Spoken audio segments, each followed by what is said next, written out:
in a warehouse. Except it's not true. It now appears there actually was meaningful voter fraud in Fulton County, Georgia last November. That is not a conspiracy theory. It's true. From the beginning, this show has tried to be fact-based when we talk about the 2020 election results. So here's what we know tonight, factually. At least 36 batches of mail-in ballots from the November election were double counted in Fulton County. That's a total of more than 4,000 votes. Those numbers come from a group called Voter GA, which, along with Bob Cheeley, sued to get them. The final tally from the double counts we know about amounts to more than 3,300 votes for Joe Biden and 865 votes for Donald Trump.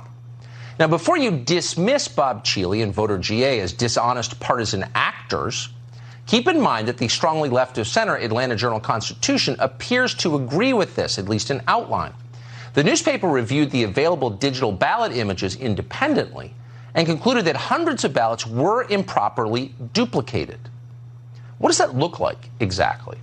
Well, here's what it looks like. At a press conference yesterday, a consultant with Voter GA called David Cross showed how we can be certain that votes in Fulton County were counted more than once. Watch.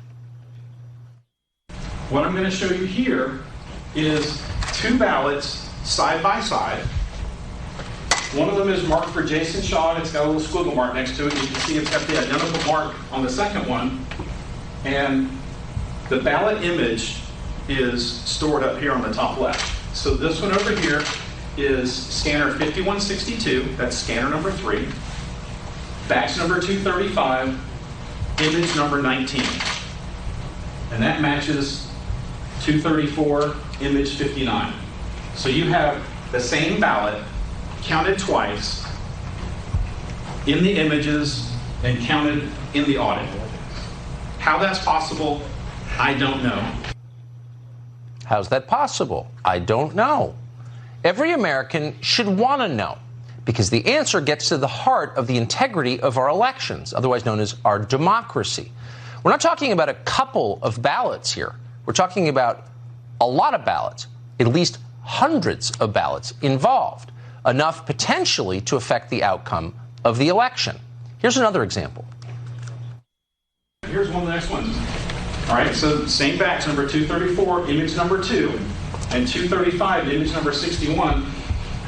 Republican, Republican, Republican, Republican, all the way down to the point where this little spot up in Fannie Willis matches this one over here.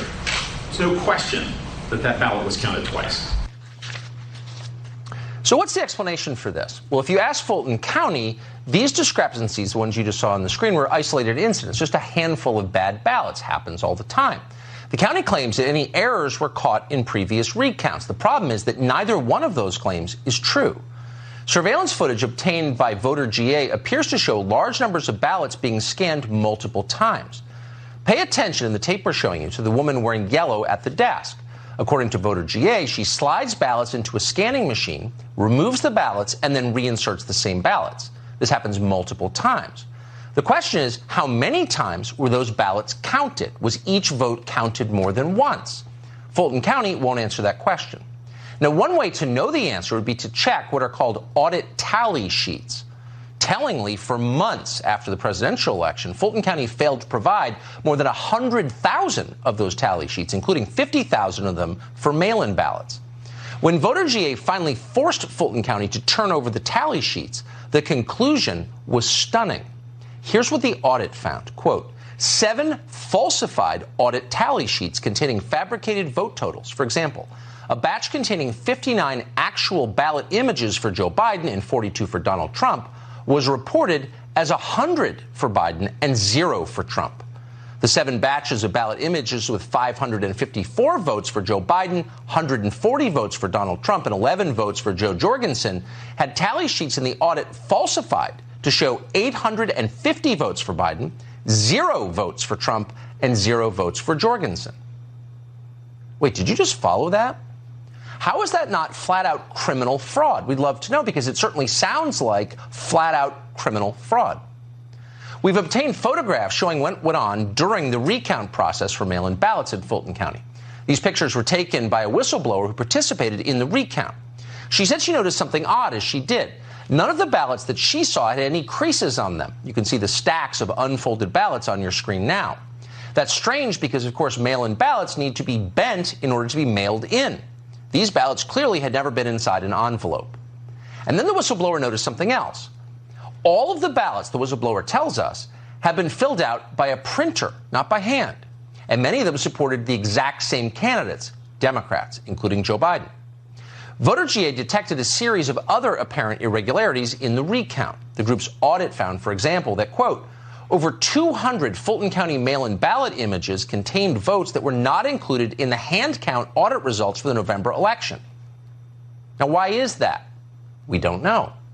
Keep in mind, once again, the results in the state of Georgia were decided by fewer than 13,000 votes. It was a close race. Every vote mattered. And then there's this. An elections expert called Mark Davis analyzed data from the post office. He found that nearly 35,000 Georgia voters moved out of their county of residence more than a month prior to Election Day. They were ineligible to vote, and yet they did. They still voted in their old county. That is illegal. It's not a small thing. Violating election law is something we should care about. And by law, their votes should have been excluded from the total. But they were not excluded. Why are we okay with that? Why are we okay with any of this? Well, we're okay with it because we've been told we have to be okay with it. We're undermining democracy if we ask questions about what happened during the 2020 election. And of course, that's a perfect inversion of the truth. Without answers to legitimate questions like the ones we just posed, and those are legitimate questions, democracy dies. People begin to understand that the system they've been told is on the level is in fact rigged. And when they believe that, God knows what they do next. So let's find out what actually happened. Let's find out immediately. Let's find out without shame. It's our right to know. It's our responsibility to know. Jon Voight is one of the best-known actors in the world. We talk